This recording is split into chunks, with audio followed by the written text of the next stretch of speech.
Hello, and welcome back to the channel, my fellow seekers of wisdom. Do you ever feel like you're navigating a storm without a compass? Like the modern world, with its constant demands, endless notifications, and overwhelming choices, is pulling you in 1,000 different directions at once?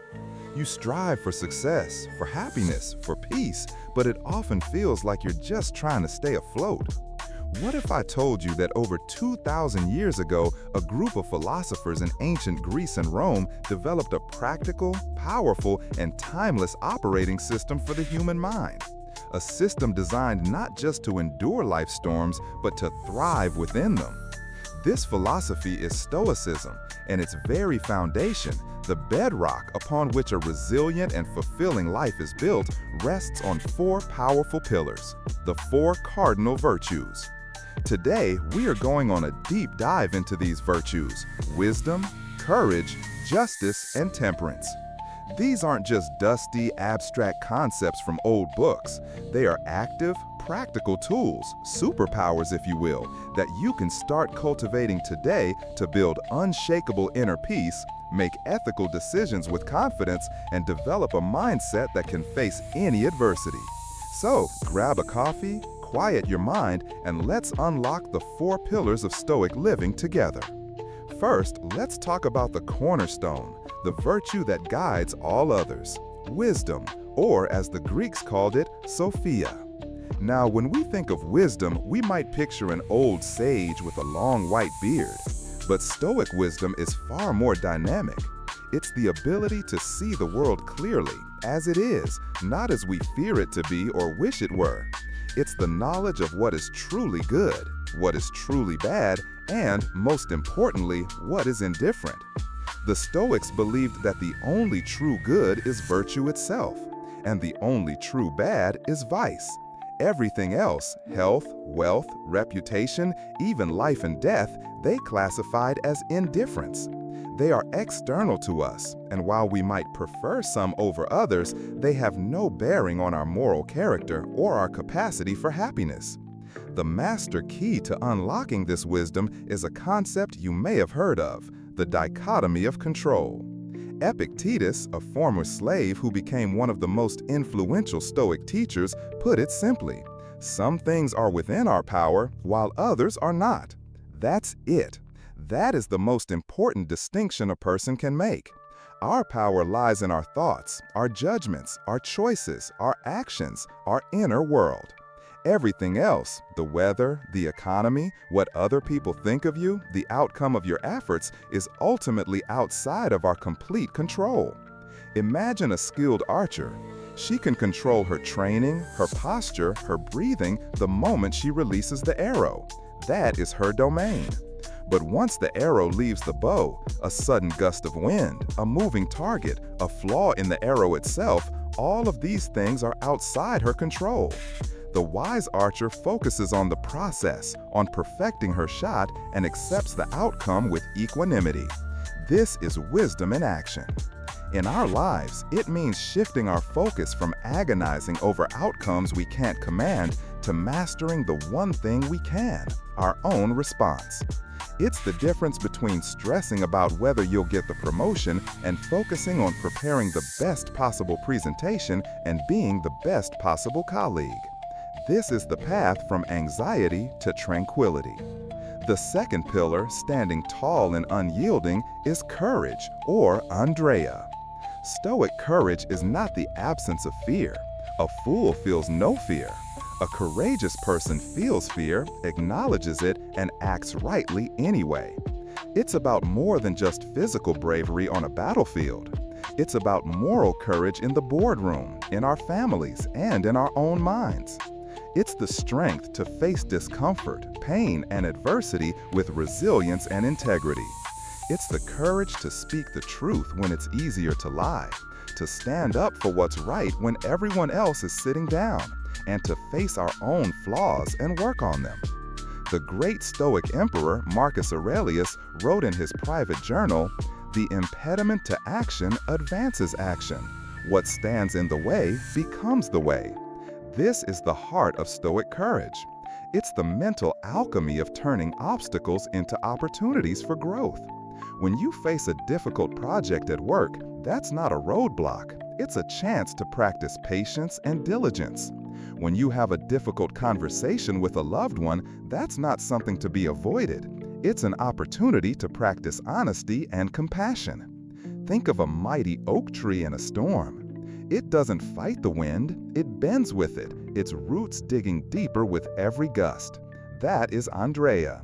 It's the resilience to endure hardship and emerge stronger. So, ask yourself, what are you afraid of? What necessary actions are you avoiding out of fear of discomfort or failure? Stoic courage invites you to take that small, deliberate step forward, not because it's easy, but because it's right.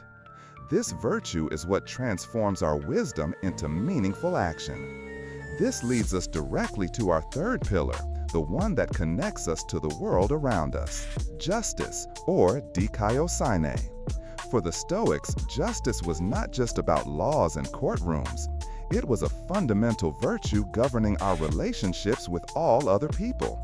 It is about fairness, integrity, kindness, and acting with goodwill towards our fellow human beings.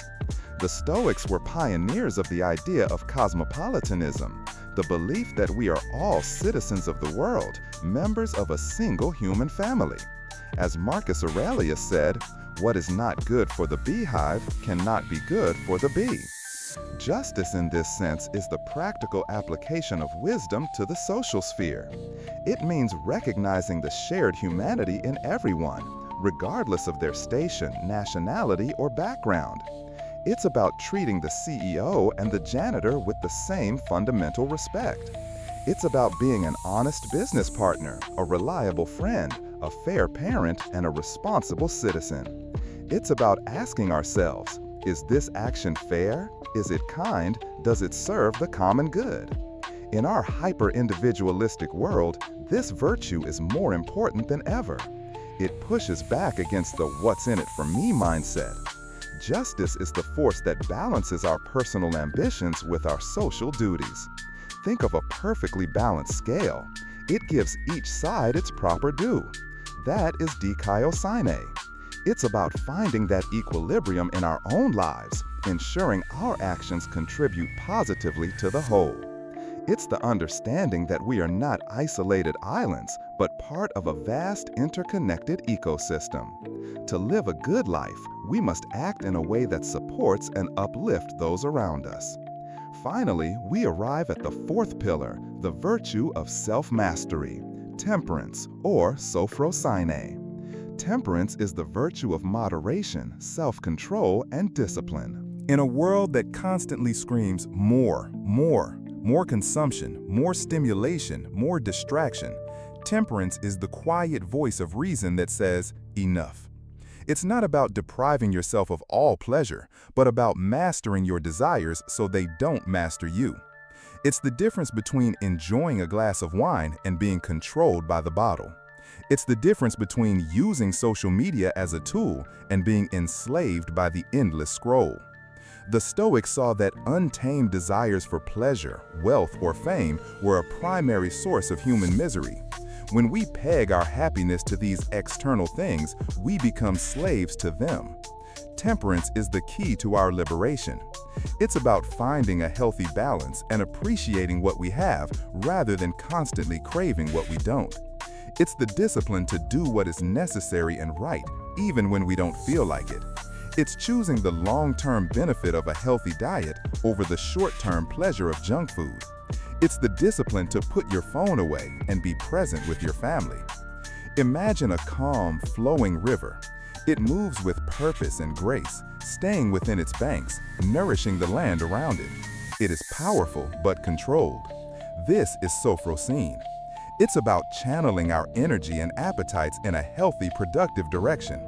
By cultivating temperance, we gain freedom from our own impulses and build a life of intention, not reaction. So there you have it. Wisdom, the compass; courage, the will to act; justice, our duty to others; and temperance, the mastery of self. But here's the most beautiful part. These virtues are not separate. They are four facets of a single gem. They are completely intertwined. You cannot truly have one without the others. Courage without wisdom is just reckless foolishness. Justice without courage is powerless. You might know what's right, but be too afraid to do it. Wisdom without justice can become selfish manipulation, and none of them are possible without the self-control of temperance. They form a unified system for living a good life, or what the Stoics called eudaimonia, a state of flourishing and fulfillment. Cultivating them is a lifelong journey, not a destination. It's a daily practice of making small, virtuous choices. It's choosing understanding over judgment, wisdom, facing a fear over avoiding it, courage, acting with fairness over selfishness, justice, and choosing discipline over indulgence, temperance. By building your life on these four pillars, you are not building a fortress to hide from the world. You are building an inner citadel, a source of unshakable strength, clarity, and peace that you can carry with you no matter what storms may come. Thank you so much for joining me on this deep dive into the Stoic virtues. I hope you found it as insightful and inspiring as I do. This ancient wisdom truly holds the keys to navigating our complex modern lives with grace and resilience. Which of the four virtues resonates most with you right now? Is it the clarity of wisdom, the strength of courage, the compassion of justice, or the balance of temperance? Let me know in the comments below. I'd love to read your thoughts and start a conversation. If this video helped you, please give it a thumbs up, share it with someone who might need to hear this message, and be sure to subscribe and hit that notification bell for more content on philosophy for modern living. Until next time, live virtuously.